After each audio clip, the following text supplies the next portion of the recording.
Franck de la Personne supprimé du film de Fabrice Eboué, évidemment. L'acteur Franck de la Personne avait surpris son monde en décidant, tambour battant, de rejoindre les rangs du Front National de Marine Le Pen.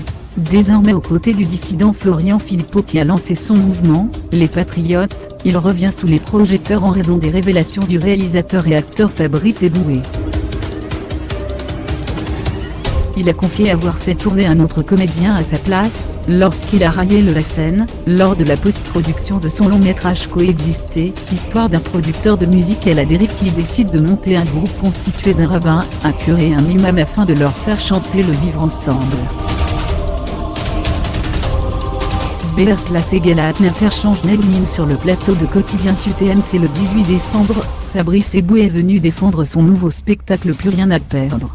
Il est également revenu sur son film, sorti en octobre dernier. Il a ainsi confié avoir fait disparaître Franck de la Personne du casting de Coexister, alors que le tournage était fini.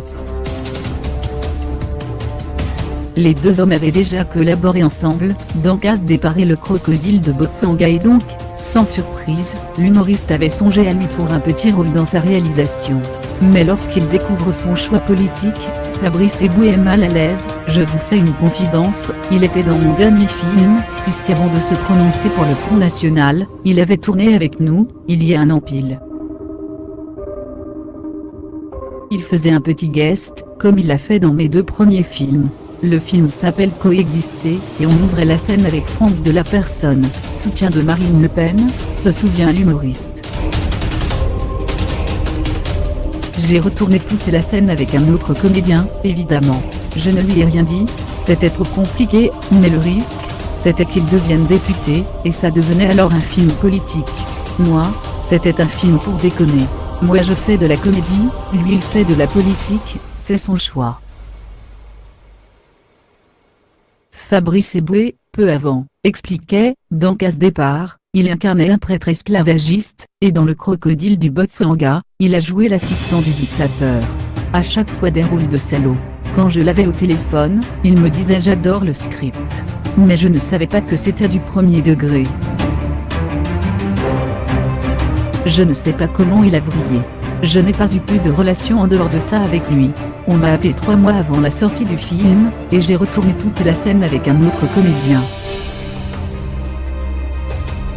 Franck de la Personne n'est peut-être pas en colère, mais il a réagi aux propos du cinéaste en utilisant l'exemple d'un illustrateur français, et de ses proximités avec un parti politique après la Seconde Guerre mondiale. Il montant a beaucoup tourné quand il était au PC, Parti communiste de la rédaction, en pleine guerre froide.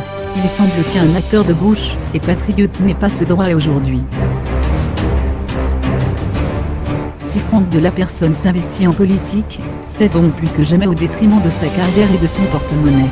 Là, je vis un peu dans le vide, sur des fils follins que j'ai conservés, avait-il confié dans son portrait pour Libération.